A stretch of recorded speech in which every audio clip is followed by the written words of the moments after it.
showed up. Look at it. Amazing. On a Sunday, too. You're just dying for something after church, huh?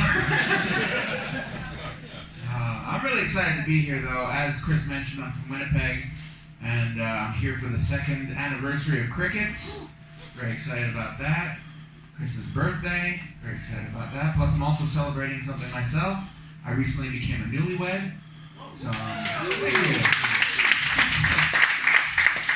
I love the different reactions in the crowd for that. There are some people who are like young and idealistic. They're like, that's so nice.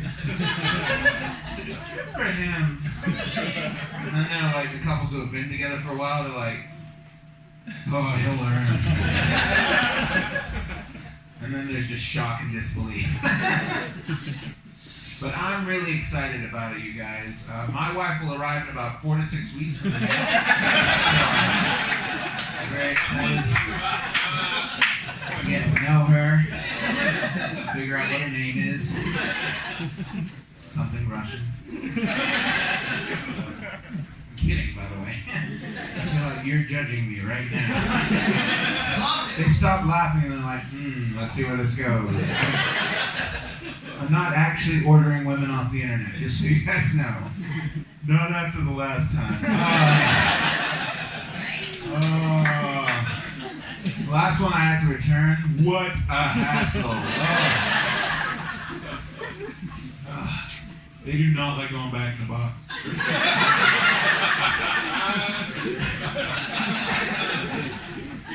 I'm kidding. T-Bay. I'm single. Ladies, you're welcome. That's right. Yeah. All right. I'll talk to you after the show. I'm just saying that I'm here in Thunder Bay for just tonight, then I return to Winnipeg. So,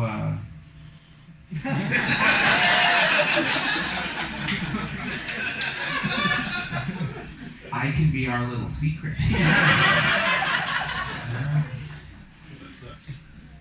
that fun? Tell you a bit about myself. I'm Aboriginal. I know, surprise! I'm here for your women.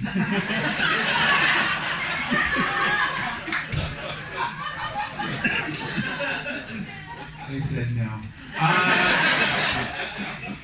No, I am Aboriginal, from Winnipeg, the most racist city in all of Canada. I don't know if you guys remember that, but Maclean's magazine named my hometown the most racist city in Canada. Yeah. We're number 1. Especially towards Aboriginal people, which means my life is fucking terrible. But it was super adorable. All my white friends, they got so guilty when that magazine article came out. They came up to me, they're like, Clayton, have you experienced racism? And I was like, not really. I mean, I've been told to go back to Hawaii like a bunch of times. Just because racists are stupid. I wear what fits. Thank you. I'm really talking to you after the show. Alright. Yeah. For those of you who are still confused, because there are some perplexed faces in the audience, I'll explain my heritage. My mom was a little white English lady, and my dad was Aboriginal, so he left.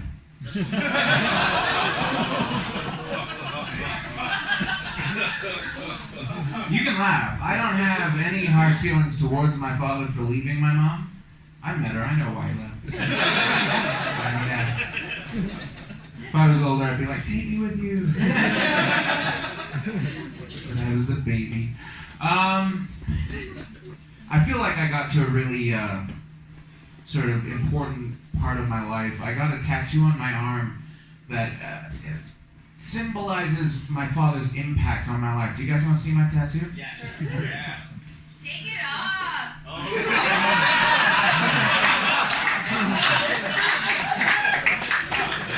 It's not there like he wasn't.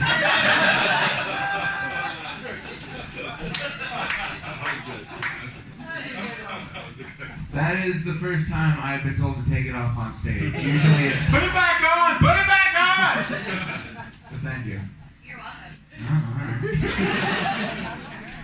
This is working out well. I should just end my set now.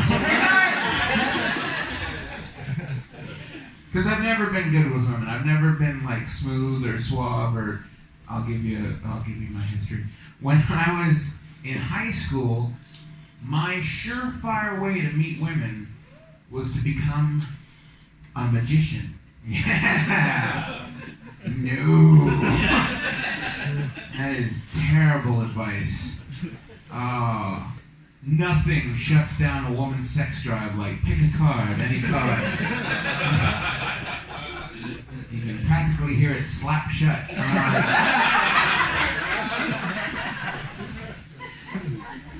So after high school, I changed tack. I started going out to the bar more.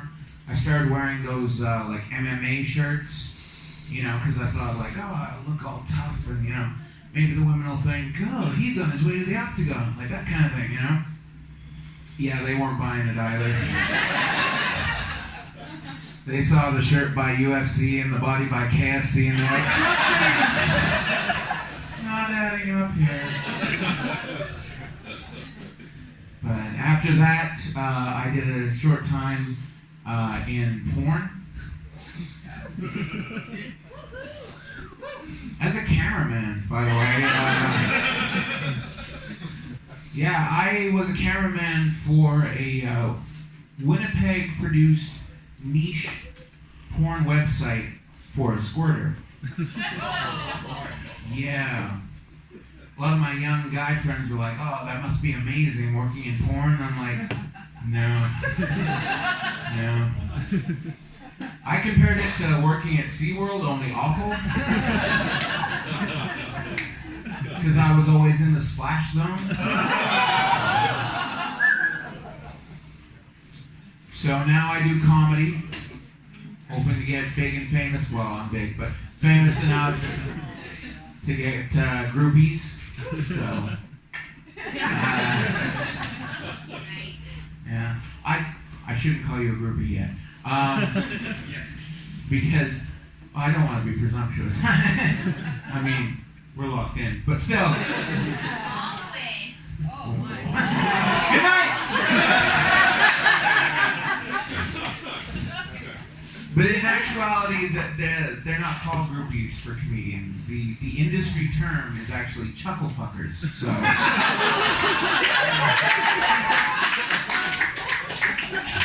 Yeah. They have my first. So exciting. So I told you guys about me being native. I'm not a good representation of our people, by the way. I grew up in a white suburb in Winnipeg. Like, I'm treaty, but that just means I have a little piece of plastic in my wallet and I collect $5 every year. Like, that's about it. Well, $5 and a pound of flour, but I never collect the flour. It's an old treaty. But I get to, okay, here's the thing. If you compare me to someone who grew up on the res, like a res-born bush Indian compared to me is like a majestic bobcat compared to a fat declawed house cat. Like, we're both cats, you know what I mean? Like, one is swiping salmon from the river, and I'm still trying to find my goddamn tuna can opener. Like, we'll both have fish eventually. But I get to travel a lot, and I remember the first time I performed on a reserve. You could completely tell I was out of my element because I was being chased by all the red dogs. Let's face it, to a bunch of lean res dogs, this is delicious. So, yeah.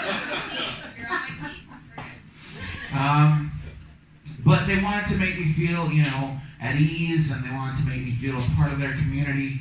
So the elder came up to me and he said, "My boy, we will give you your Aboriginal name." And I was like, "My boy? Papa?" It wasn't him. It wasn't him. So they had a naming ceremony. Well, I call it a ceremony. It was a fire and it started late. But anyways, they had a naming ceremony for me. It got very quiet. The elder stood up and he said, "From now on, your name will be Fries with that." And I was like, wow! It's like they've known me my whole life. Crazy. You guys ever pooped yourself? There's no real easy segue into this program. Just gotta. Oh yeah, I see people narking each other out. They're like, "That's mean, sir," but helpful. I'm not bragging, by the way. I'm not like join my cause. It happened to me like a while ago. Like don't want to cancel out any opportunities after the show. Like a while ago. And when it did, I noticed that you go through the 5 stages of grief when you poop yourself. Okay, I'll set the scene. I was walking through a Walmart. I'm not bragging. And I had a bit of a rumbly-tumbly, you know, and I got that pain that tells you gotta poop right now. Okay, I know a lot of you didn't admit to pooping yourself, but you all know that pain that tells you gotta poop right now. That pain makes your butt do that thing, right? You're in the first stage, denial. You're like, I got time. I can make it to a washroom. You start doing that woggle walk that you think no one notices. Everyone notices, by the way. You're like, damn it, I'm not going to make it. You get into the second stage, which is anger. You're like, oh, why did I eat so much? Why did I supersize it?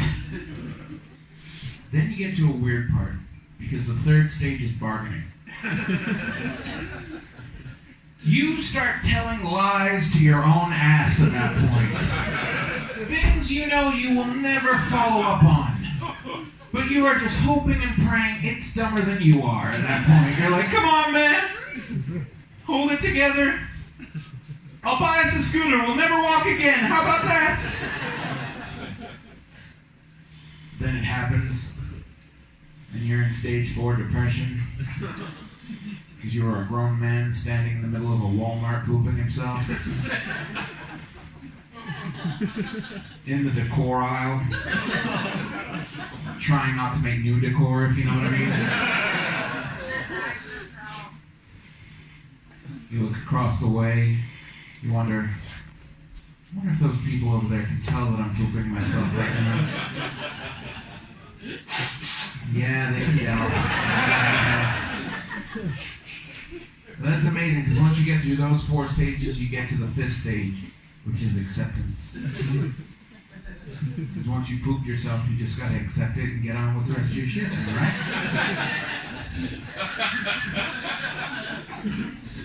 And that is what we call a long way round for a shitty pun.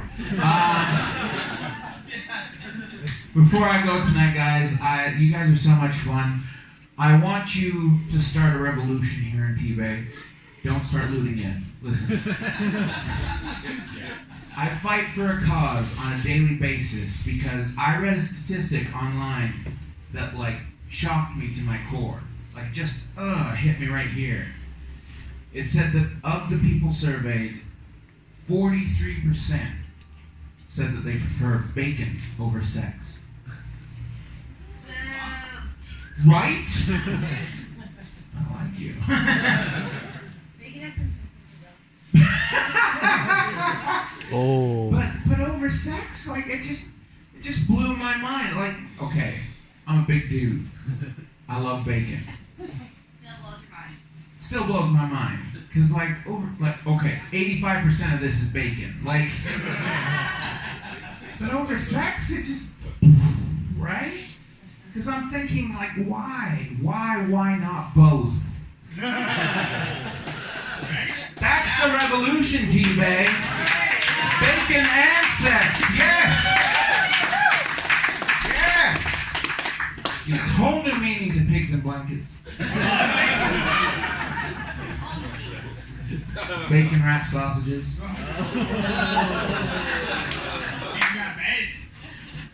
working. You guys have been absolutely amazing. I've been Clayton Stewart. Thank you so much.